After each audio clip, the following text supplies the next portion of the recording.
High, welcome to new blog. আর আমি এখন দাঁড়িয়ে আছি দক্ষিণ কলকাতার অন্যতম আরেকটি পুজো নাকতলা উদয়ন সংঘের মণ্ডপের ভেতরে, এবং আমি এখন আপনাদের সামনে তুলে ধরবো এখানে কিভাবে প্রস্তুতি চলছে। দেখতেই পাচ্ছেন বিশাল উঁচু একটি মণ্ডপ স্থাপন করা হচ্ছে। পুরোপুরি এখনও পর্যন্ত স্ট্রাকচারটা লোহার ওপর দাঁড়িয়ে আছে। আমি আপনাদের খুঁটিনাটি যা এই মণ্ডপের সম্পর্কে দেখতে পাবো সব কিছু তুলে ধরবো। So stay tune and keep watching.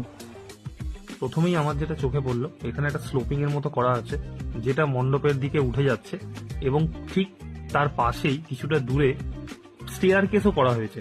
দুটো একটা বেসে গিয়ে মিট করছে, এবং সেই জায়গা থেকেই মণ্ডপের ভেতরে প্রবেশ করার পথটাও প্রশস্ত হচ্ছে সবার জন্য। এইভাবেই মনে হয় যে দর্শকরা মণ্ডপে আসবেন, যখন আসবেন তাদেরকে এইভাবেই ঢুকতে হবে। আমিও সেরকমই স্লোপের ওপর দিয়ে মণ্ডপের ভেতর চলে আসলাম, এবং এখন আমি আপনাদেরকে মণ্ডপের ভেতরটাকে তুলে ধরছি কেমন ভাবে স্ট্রাকচারালি এই মুভমেন্টে দেখতে পাওয়া যাচ্ছে।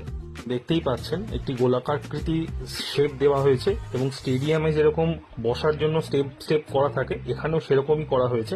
কাঠের পাটাতন দিয়ে তৈরি করা হয়েছে স্ট্রাকচারগুলি, এবং মাঝখানে ওপেনিং রাখা হয়েছে যেখানে জল থাকবে।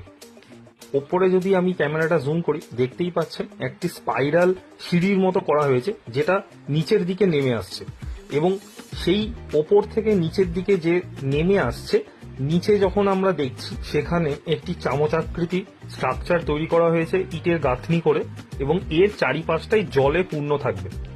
এবারে এনাদের থিম হলো অর্পণ। এই যে চামচাকৃতি স্ট্রাকচারটি করা হয়েছে এটাকে অনেকটা কোষাকুষির সঙ্গে তুলনা করা যায়, যেটা কিনা যে কোনো পুজোর সময় ইউজ করা হয়, কিংবা পিতৃতর্পণের সময় আমরা দেখি এটাকে ইউজ করে পিতৃপুরুষের উদ্দেশ্যে জল নিবেদন করতে।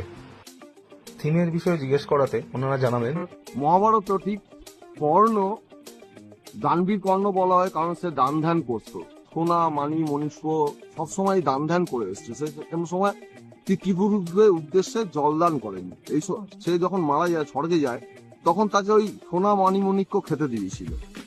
তো বলছে এটা খাওয়া যায় নাকি কখনো? দেবরাজ ইন্দ্রকে বলেছিল, বলছে তুমি তো পিতৃপুরুষদের জীবদ্দশায় কোনোদিন কোনো জলদান করনি, কোনো খাদ্যদান করনি, তোমাকে ওই জন্য এইটাই খেতে হবে। বলে আমি তো আমার পিতৃপুরুষের পরিচয় জানি না, কে আমার পিতা।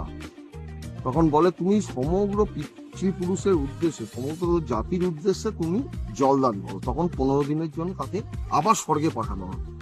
সে এই সময় এসে জলদান করেছিল। এই দুটো ব্যাপারই আসে, সেই থেকে তর্পণ কথাটা ঠিক করছি, এবং সেটা চিরচরিত প্রথা অনুযায়ী এখন আমাদের